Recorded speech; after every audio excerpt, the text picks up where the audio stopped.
My brother spent our entire childhood making my life hell. Then he slept with my wife and got her pregnant. Now he's calling me begging for help because our parents cut him off and left me their entire $2 million inheritance instead. And honestly, I laughed in his face. I know how that sounds. But let me take you back to where this all started, because you need to understand what Marco put me through before you judge me for walking away. Growing up, Marco was the golden child. Not because he earned it, because our mom decided he was special the day he was born. She cooked every meal he wanted, did his laundry until he was 17, and literally asked me to do his homework for him because that's what family does. Meanwhile, I got nothing. No help with my assignments, no special treatment, nothing. I was the independent one, the quiet kid who liked books and kept himself. Marco was loud, rough, just like her dad, and somehow, that made him more valuable. I didn't mind being invisible. Therefore, I kept my head down, did my own thing, helped when asked. What I did mind was when Marco turned into my personal bully around middle school. He'd mock me for wearing glasses, for being shorter than him, for literally existing. He'd sneak into my room, read my diary, then run to mom and complain about what I'd written. When I yelled about the invasion of privacy, they laughed, said it wasn't a big deal, said brothers bond like this. But it got worse. Way worse. Marco once put tiny stones in my cereal. I caught them before they destroyed my teeth, but when I told mom, she waved it off. Another time, he nearly broke my glasses. He'd put disgusting things in my food regularly.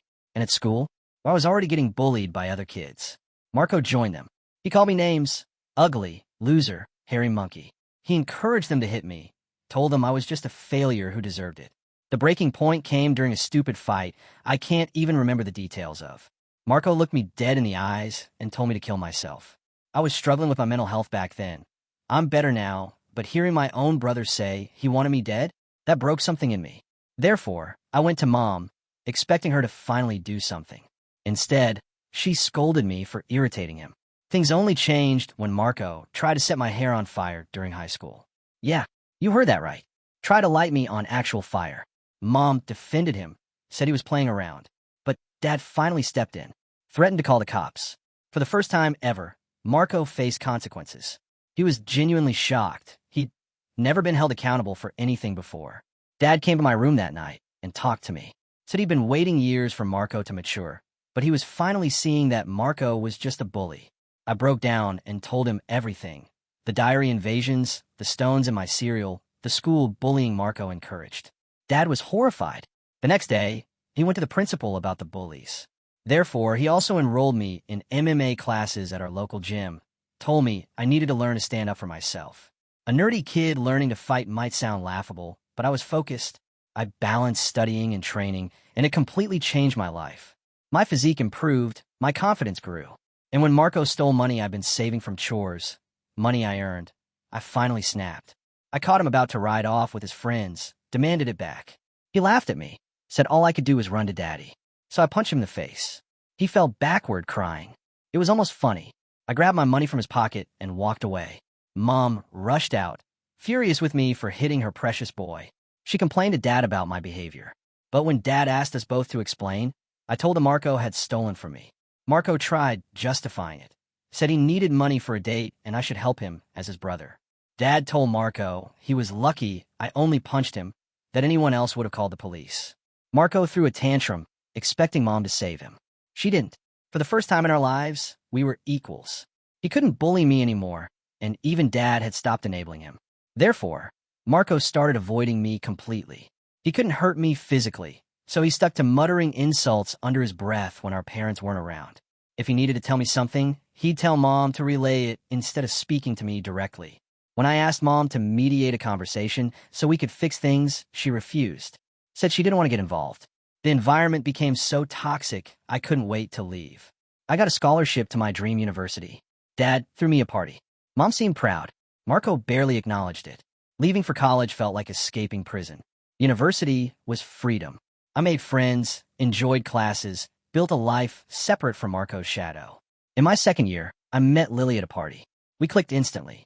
By our final year, she was pregnant.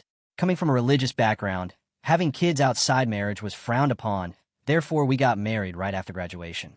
Small ceremony, both families attended. I thought Lily was the love of my life. I'd always imagined one partner, one life together. She was my dream girl. But here's where it gets ugly. Over the years, I discovered Lily cheated on me twice. Once with a married co-worker, an affair that lasted years. Another time with an ex during a family visit. Each time, I forgave her. I didn't want to raise our son in a broken home. I convinced myself we could work through it. Maybe I was naive. Looking back, I definitely was. Therefore, I chose to trust her again, to genuinely try for a fresh start. For years after her second betrayal, I felt confident we'd moved past it. We were happy, planning our future. Then, 3 months ago, everything shattered. Lily sat me down and told me she'd been having another long-term affair, and that our son, my son, the kid I'd raised since birth, might not be mine. The words didn't make sense at first. Shock, betrayal, disbelief, they all hit at once. I managed to ask her why. Her response was cold, detached, like she didn't care about the pain she was causing. Therefore, I kept pushing for the truth because I deserved to know. Finally, she admitted it. It was Marco. My eyes went wide. I asked her what she meant. Lily explained that when I first brought her home to meet my family, Marco, who was usually cold to me, was warm and polite to her. I'd been relieved, not wanting her to feel unwelcome. She spent time with my mom, tried to fit in. She noticed the tension between Marco and me, asked about it. I opened up about our strained relationship, explained we'd probably never repair it. Lily, trying to help, started including Marco in our outings. Movie nights, dinners, whatever. I thought it was progress. We were actually talking sometimes. But behind my back, Marco was flirting with her. Lily said one day he opened up about a recent breakup, feeling vulnerable. They became friends. The flirting escalated. Then they slept together. The image made me sick. Lily claimed she felt guilty afterward, which explained why she abruptly went home instead of staying for New Year's with me. When we got back to campus after the holidays, she acted normal. 2 weeks later, we found out she was pregnant. Lily admitted she didn't know if the baby was mine or Marco's. With no way to prove it, she chose to stay with me because I was the more dependable brother. That's why we got married. My world collapsed. The son I loved might not even be mine. I asked if she'd been sleeping with Marco recently. She nodded slowly. They'd stayed in touch all these years because their chemistry was undeniable. Half her business trips were actually romantic getaways with him. Hotel rooms, lies about working late, everything. I asked why she married me if she wanted Marco. Lily said she didn't want to break off the marriage. She saw me as a wonderful father and decided to stay. She'd made a mistake and didn't know when to stop. Therefore, I told her I was glad she told the truth, but I was leaving. I calmly packed my clothes while she cried, begging for forgiveness. She said if I loved her, I'd fight for her. When she realized I wasn't budging, she changed tactics, said our son would be affected by divorce, that kids need stable homes. I reminded her I might not be his father.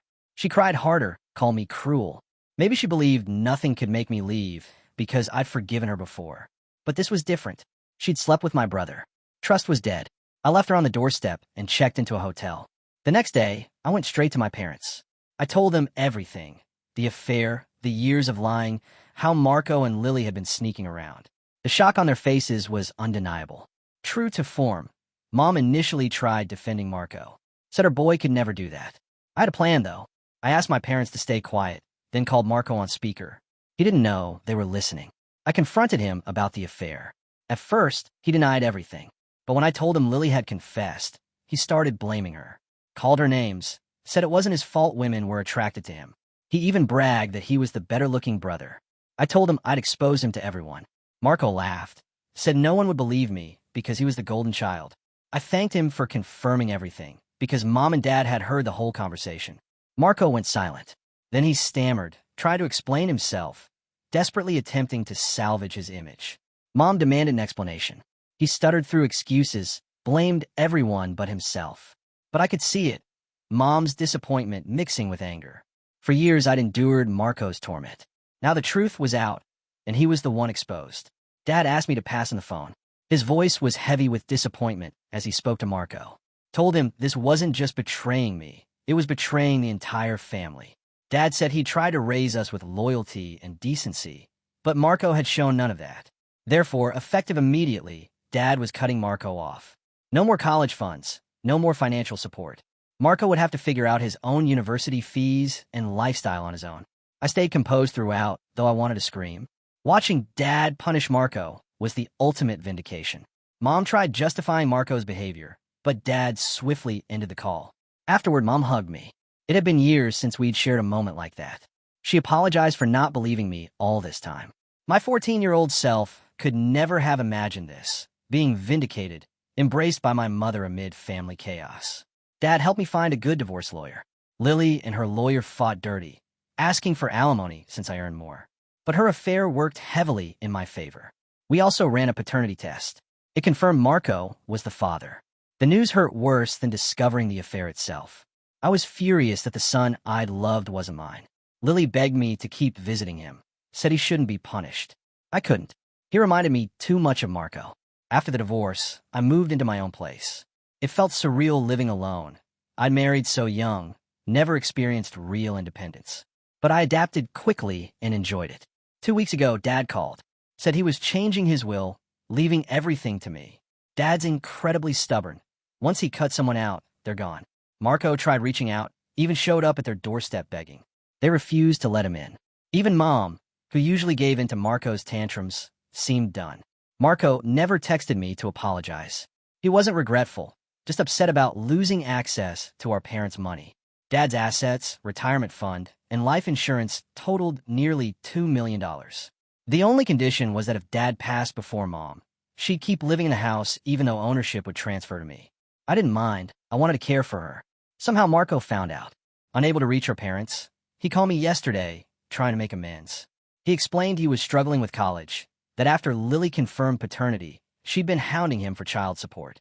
He had no money, couldn't find work, desperately needed help. He begged me to talk to our family, to start fresh. I laughed in his face, told him I was done. He should have thought about consequences before sleeping with my wife and getting her pregnant. Marco argued I was being unfair, that Lily was also to blame. I agreed, and reminded him I divorced her, making her his responsibility now. He shouldn't be calling me to complain about her or the child. These were consequences of his own actions. Marco raised his voice. I interrupted, reminding him he was no longer the favored child.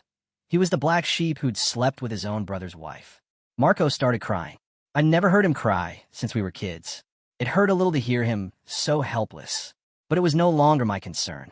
I told him we were done, that he should never call again because I no longer considered him my brother.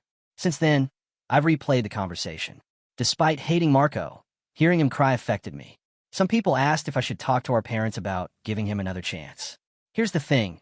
It was actually Mom who told Marco about the will change, hoping he'd call me as a last resort. I confronted her in front of Dad. She broke down, said I'd punished Marco enough, that he'd learned his lesson. Dad told Mom that if she truly believed what Marco did was forgivable, he couldn't stay married to her, because he could never forgive such betrayal. That silenced her. Dad made it clear, if she contacted Marco again and we found out, she could pack her bags and leave.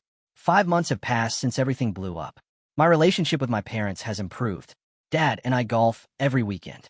He treats me like a buddy now, not just a son. Mom misses Marco, I'm sure, but she stayed away. The last I heard, Marco was asking relatives for money. He eventually dropped out of college because he couldn't afford it. He and Lily are living together, raising the kid. He has a part-time job as a mechanic. I never discuss Marco with my parents, and they don't bring him up either. I'm doing well. Got promoted 2 months ago, so my salary's improved significantly. I haven't dated anyone. I still need time and space to heal. I've been to therapy, working through everything. Maybe one day I'll be ready for another relationship. But for now, I'm focused on myself. People ask if I feel guilty about how things turn out for Marco. Honestly, no. He spent our entire childhood wishing I'd disappear, making me feel worthless, encouraging people to hurt me. He told me to kill myself when I was at my lowest. Then he betrayed me in the worst possible way, sleeping with my wife for years, fathering a child I thought was mine. He never apologized for any of it. He only cared when the money stopped flowing. You can't spend decades tearing someone down and then expect them to catch you when you fall. That's not how life works. Marco had every advantage. He was the favorite, the protected one, the one who got away with everything. And he used all that privilege to make my life hell. Now he's facing consequences for the first time, and suddenly I'm supposed to save him? Some might say I'm cold. That family is family. That people deserve second chances. But here's what I've learned. Forgiveness doesn't mean letting someone keep hurting you. It doesn't mean giving them access to your life so they can destroy it again. Marco didn't just make mistakes. He made choices. Choices to bully me. Choices to betray me. Choices to never once take accountability. So yeah, I walked away. I let him face his consequences. And you know what? I sleep fine at night. Because turns out, the person who spent years wishing I'd disappear finally got their wish, just not the way they imagined.